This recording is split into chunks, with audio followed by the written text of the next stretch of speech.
सपा सांसद डिंपल यादव का बयान। डिंपल यादव का बड़ा बयान। कुंभ में सपा के राष्ट्रीय अध्यक्ष अखिलेश यादव के संगम में डुबकी लगाने के बाद हो रही राजनीति को लेकर बोली डिंपल यादव। ऐसा नहीं है कि कुंभ पहली बार हो रहा है, हजारों वर्षों से कुंभ होता चला आ रहा है और आगे भी होता रहेगा। मौजूदा सरकार की जिस तरह से इस पर राजनीति की मंशा दिखाई दे रही है, ये सरासर सही नहीं है। अपनी खामियां और नाकामी को छुपाने के लिए बढ़ा चढ़ाकर किया जा रहा है। ये अच्छी बात है कि हमारी संस्कृति का अग्रिम हिस्सा कुंभ है। हजारों साल पहले भी था, आज भी है और आने वाले समय में भी रहेगा और हमेशा रहेगा। और जितना भी इसमें पैसों का इस्तेमाल, मैं समझती हूँ कि व्यवस्थाओं में जितने भी पैसे लग रहे हैं, ये जो पैसे, ये टैक्स के पैसे हैं, तो इसमें राजनीति की बात कहाँ से आई? क्यों इस तरह को होड़ मची हुई है? जानते हैं कि किस भगवान के साथ, किस मंशा के साथ ये सब हो रहा है। महाकुंभ में हुई सरकार की कैबिनेट बैठक को लेकर बोली डिंपल यादव। बहुत बड़े स्तर पर कुंभ ये मैनेजमेंट होता है, करोड़ों लोग आते हैं इसमें हिस्सा लेने के लिए, तो नेचुरली इसमें एक नहीं कई मीटिंग बिठानी पड़ी है, क्योंकि पूरी व्यवस्था देखने की जो जिम्मेदारी बस सरकार की होती है।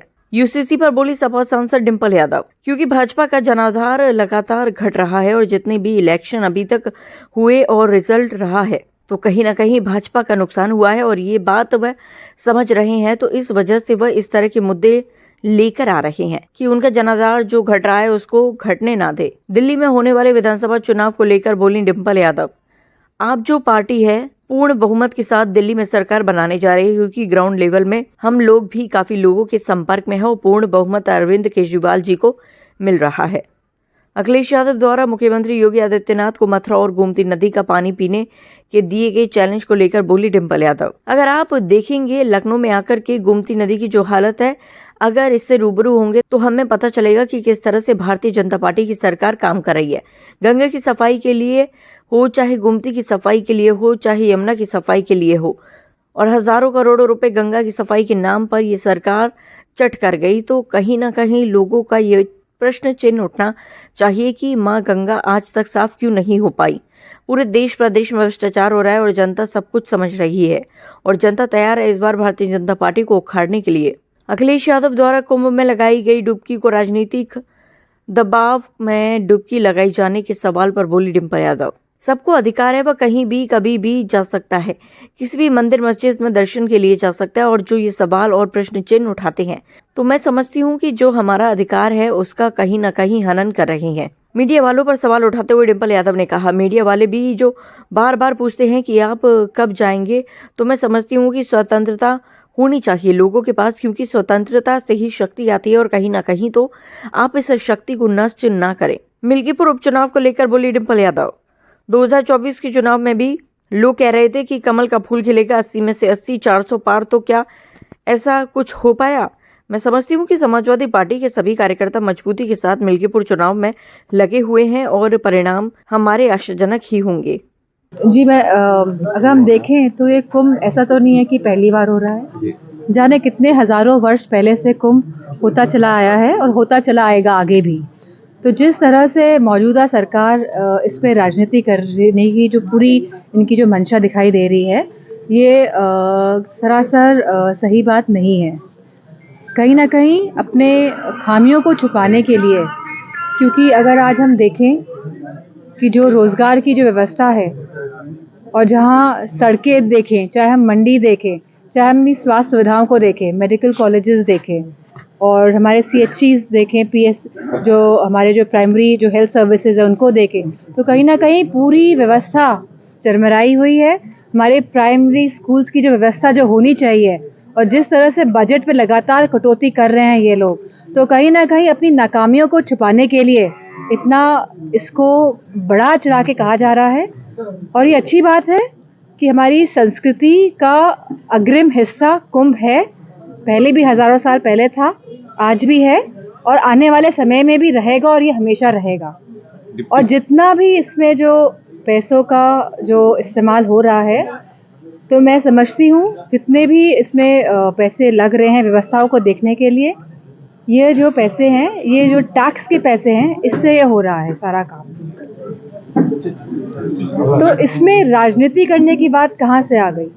क्यों इस तरह की होड़ मची हुई है?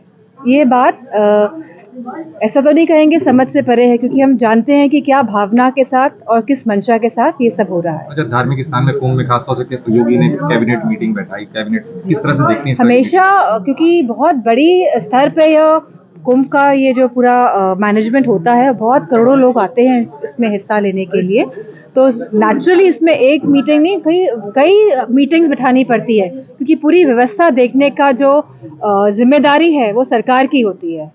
डिप्टी सीएम केशव प्रसाद मौर्य का कहना है कि कांग्रेस और समाजवादी पार्टी में मानसिक दोष है, उसका इलाज वो कराएं या ना कराएं, मगर ये कुंभ जाके स्नान जरूर करें। इसको लेके मैं क्या कहूँ इस बात पे। दिल्ली में ये कि यूसीसी उत्तराखंड में खासतौर से यूसीसी लागू होने वाला है, जहाँ जहाँ भाजपा प्रशासित राज्य है वहाँ पे यूसीसी लागू करने की भाजपा की रणनीति है। यूसीसी लागू होने को लेके आपका और समाजवादी क्योंकि भारतीय जनता पार्टी का जनाधार लगातार घट रहा है, और जितने भी इलेक्शंस अभी तक हुए हैं, जो रिजल्ट्स रहा है, तो कहीं ना कहीं भारतीय जनता पार्टी को नुकसान हुआ है, और ये बात वो समझ रहे हैं। इस वजह से वो इस तरह के मुद्दे लेके आ रहे हैं कि उनका जनाधार जो घट रहा है, कहीं ना कहीं उसको वो घटने ना दे। दिल्ली विधानसभा चुनाव चल रहे हैं, भारतीय जनता पार्टी कह रही है इस बार कमल खिलेगा, लेकिन केजरीवाल कह रहे हैं जो कि समाजवादी पार्टी का गठबंधन भी है।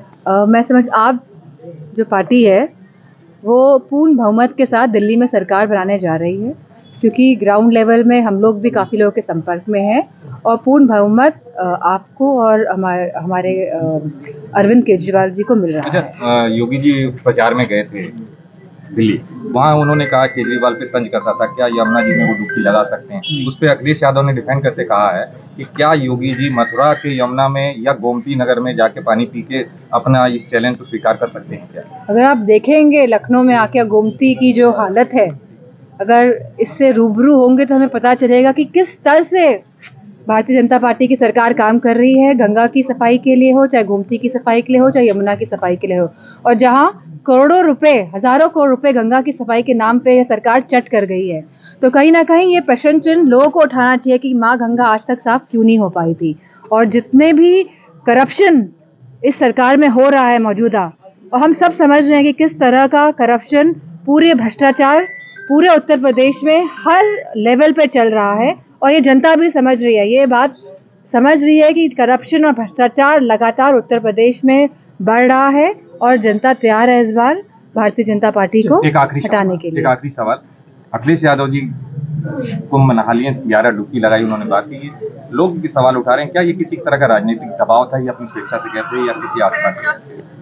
मैं समझती हूँ सबको अधिकार है कि वो कभी भी कहीं भी जा सकता है, किसी भी मंदिर मस्जिद के दर्शन करने जा सकता है, और जो ये सवाल प्रश्न चिन्ह उठाते हैं, तो मैं समझती हूँ वो जो हमारा अधिकार है, जो हमारे सिटीजनशिप का जो अधिकार है, उसका कहीं ना कहीं हनन कर रहे हैं। और मीडिया वाले भी मैं समझती हूँ जो पूछते हैं कि आप कब जाएंगे, तो मैं समझती हूँ कि स्वतंत्रता होनी चाहिए लोगों के पास, क्योंकि स्वतंत्रता से ही शक्ति आती है कहीं ना कहीं, तो आप इस शक्ति को नष्ट ना करें। मिल्कीपुर में उपचुनाव हो रहा है, मिल्कीपुर 5 तारीख को वोटिंग होनी है। मिल्कीपुर बीजेपी कह रही है कि इस बार मिल्कीपुर में कमल का फूल खिलेगा, समाजवादी पार्टी ने आपको जिम्मेदारी दी है, आपको रोड शो भी। वो तो 2024 चुनाव में भी कह रही थी कमल का फूल खिलेगा, 80 में से 80, 400 पार, तो कैसा कुछ हो पाया।